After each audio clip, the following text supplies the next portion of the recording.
Nicole, and today I am doing my FeelGoodAthon wrap-up.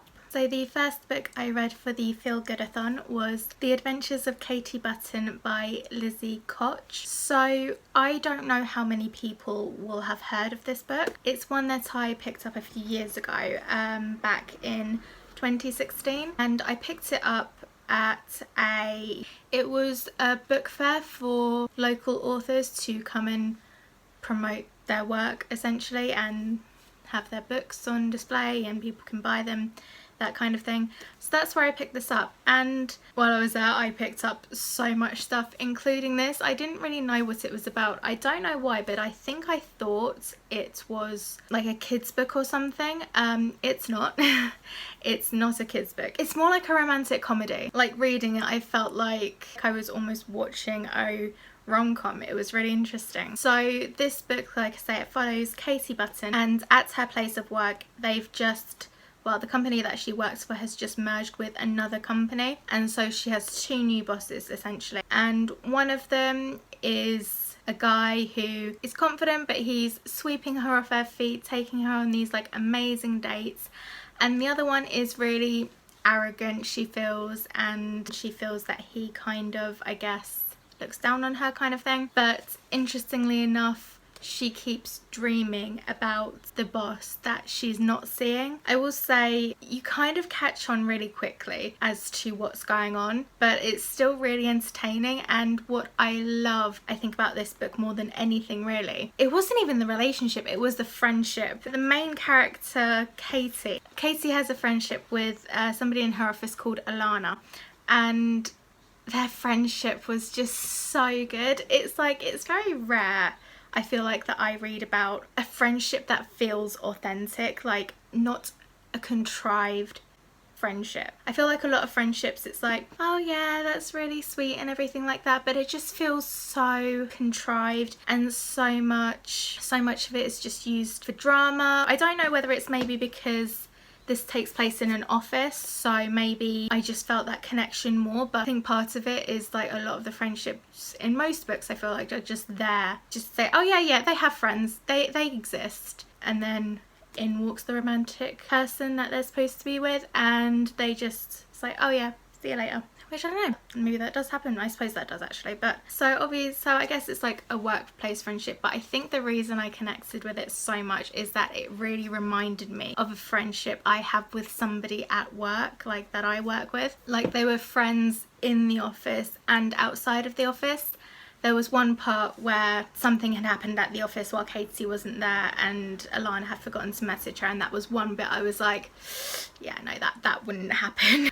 I know for a fact that if it were me and the person that I'm talking about at work and something had happened, you'd literally just be like, just give me a sec. Like, you do you know what I mean? You keep each other updated as to what's going on. No? Yes, I think so. But also just like the stuff going on in each other's lives, and it's just like somebody walks in and they're just like, oh my god, you will not have believed the evening or the weekend or whatever it was, and you're just like, pub, lunch, yeah, cool. So the friendship was great, and I will say I think this was published by an independent publishing company, which is really cool, but unfortunately there were some tiny issues with like sentence structure and spelling and uncapitalized names and whatever, but honestly I don't care. Maybe I should, I don't know, I can't remember how much this cost, but to be honest, the feeling it gave me is just beyond that. It's a feel-good book.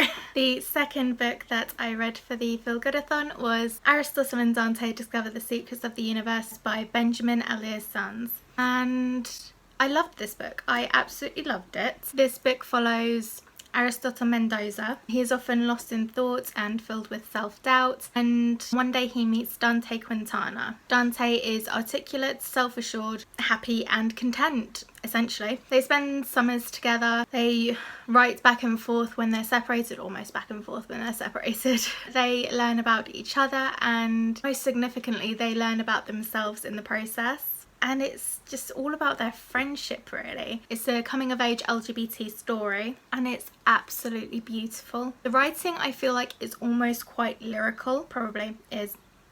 I'm not an expert, but that's how I felt. I also kind of felt like it's a more character-driven story almost, and kind of gave me We Are Okay by Nina LaCour type vibes. Again, could be wrong, I'm not an expert, just that was the kind of sense I got when I was reading the book. I loved all of the characters pretty much. I loved Aristotle and Dante, I loved their parents. I feel like none of the characters are perfect, but I don't know, they come off as so authentic, and the book, I feel like it's also made me laugh in places. I will say I didn't laugh quite as much as these characters did. And it's interesting because it usually frustrates me when, you know, when you read something and it's just like, oh my god, and they laughed and laughed and they couldn't stop laughing and they didn't even know what they were laughing about anymore. I hate that. I hate that.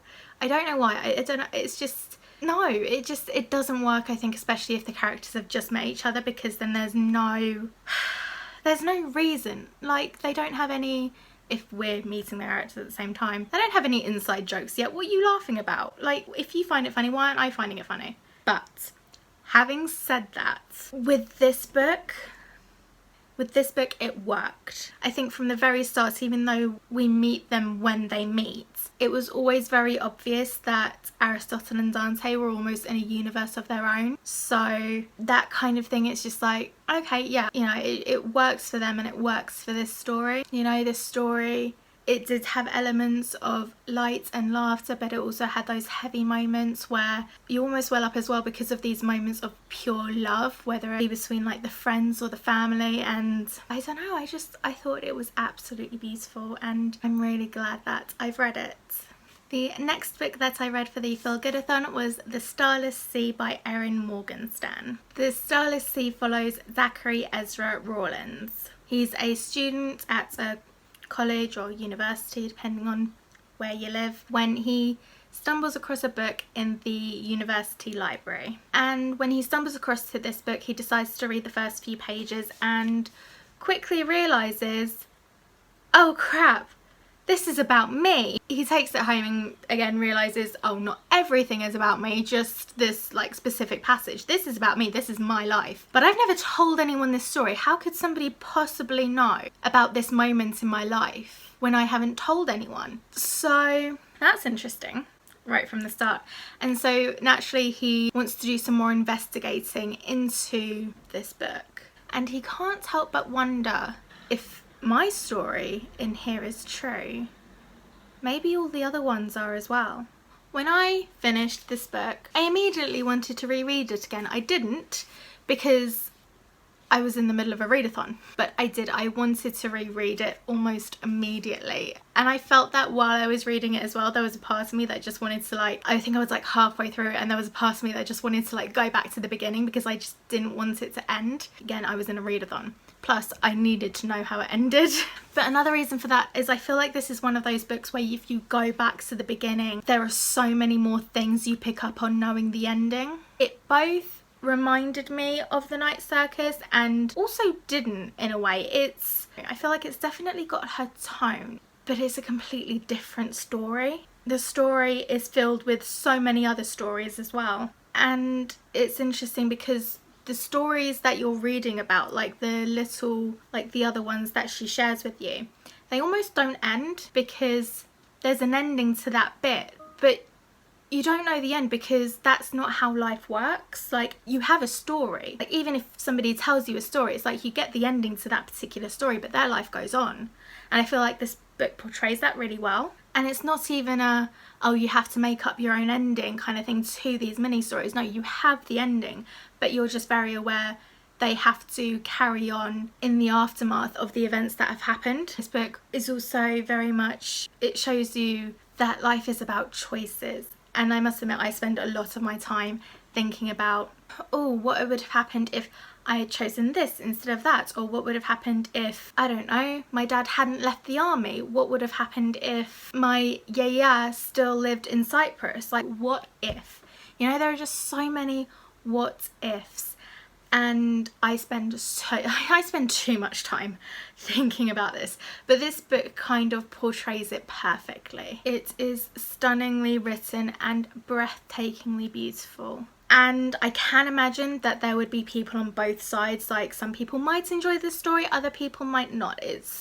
I can see where some people, maybe it wouldn't be something either that interests them or something that maybe the writing style doesn't connect with them. It's, I feel like, more of a character driven story, and you know, it's not that fast paced like action, action, action, action, action. You get the adventure and you get the romance, and you get what I loved about Erin Morgenstern's first book, which was just that longing, that like what you want to happen. And she gives and then she takes, and then she gives and then she takes, and she does it seamlessly.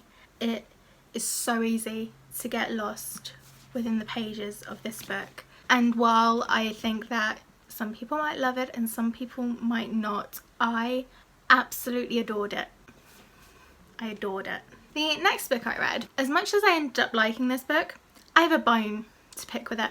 The next book that I read was Ninth House by Leigh Bardugo. Now, reading this book was an interesting experience for me for many reasons. One, I kept finding things that I connect to in the weirdest ways. Like, so for example, one of the common rooms was called the Jonathan Edwards Common Room, and my granddad John's name is Jonathan Edwards Allen.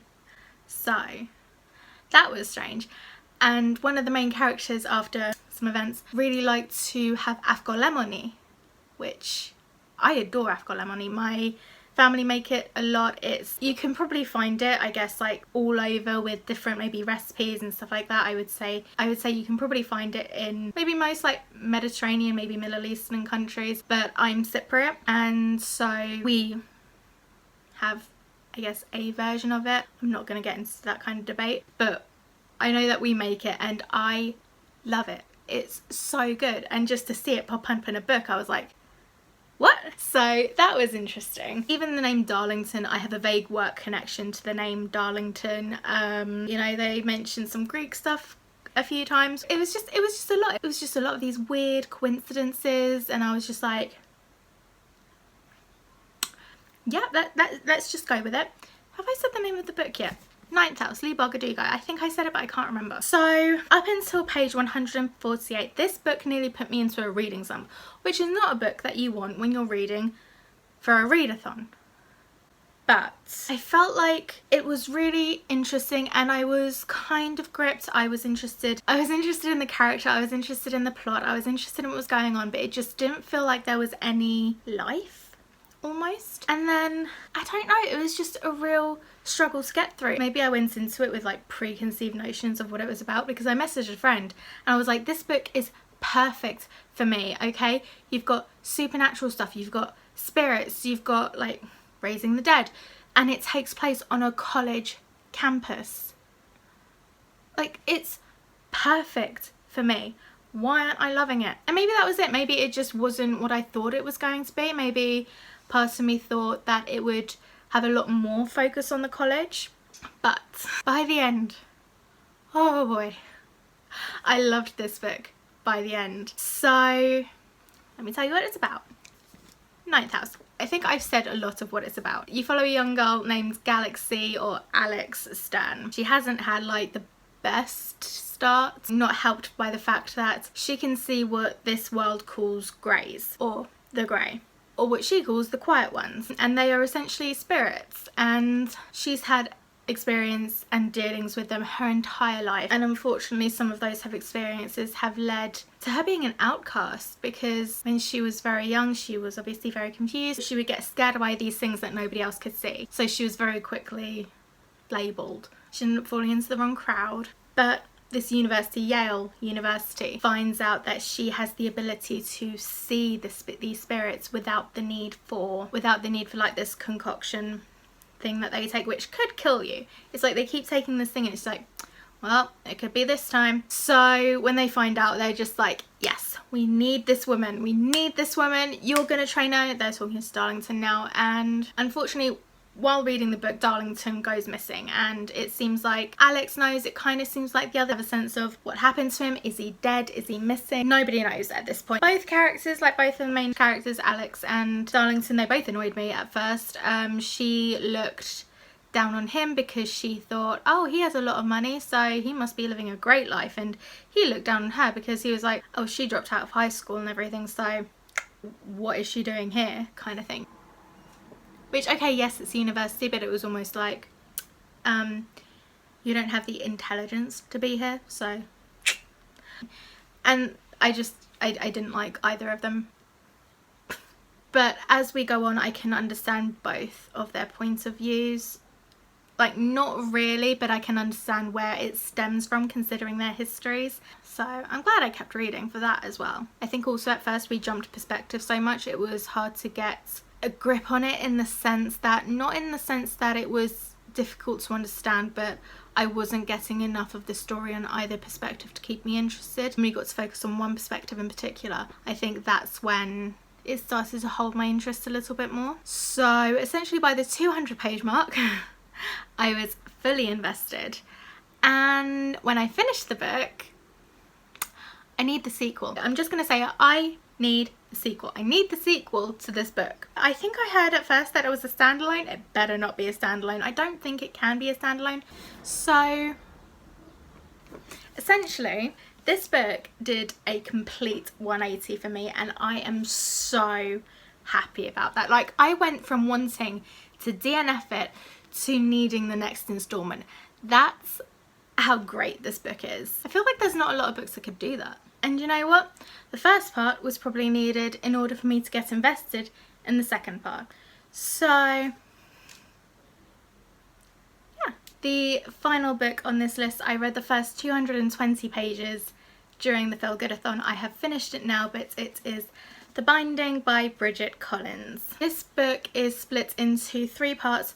2 parts follow a character named Emmett Farmer, and the last part follows a character named Lucien Darnay. Emmett is a young man recovering from an illness which has left him unable to work on his family's farm. There's a lot that goes into this, but he's essentially taken in by an old woman, a woman who is often referred to as a witch by the townsfolk, and this woman is essentially what is actually known as a binder. Now, in Emmett's hometown, books are forbidden. Within books, it's really interesting the world that Bridget Collins has created, because within books are people's memories, and these memories are often ones which are so painful to the person carrying them that they need to get rid of them. So a binder is somebody who has the ability to do that process. She has the ability to take the memories from somebody with their consent and keep it safe in a book. And she believes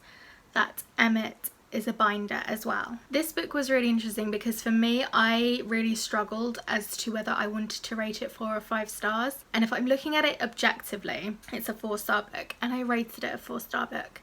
But I wanted to give it 5 stars, so you will find it in my favourites on Goodreads because I fell in love with it. I think it's one of like my new favourites because it's just so beautiful. I can understand why I feel like some people were frustrated, and I can understand that. For me personally, I rarely with any sort of expectation as to what they're about. Sometimes maybe, but most of the time for me it wasn't that big of a deal. But I can also understand it because I feel like this book, it has elements of like historical fiction and fantasy, but all of that very much neglects the fact that this book is very romance heavy. So as somebody going into this who didn't know how it was marketed, fine.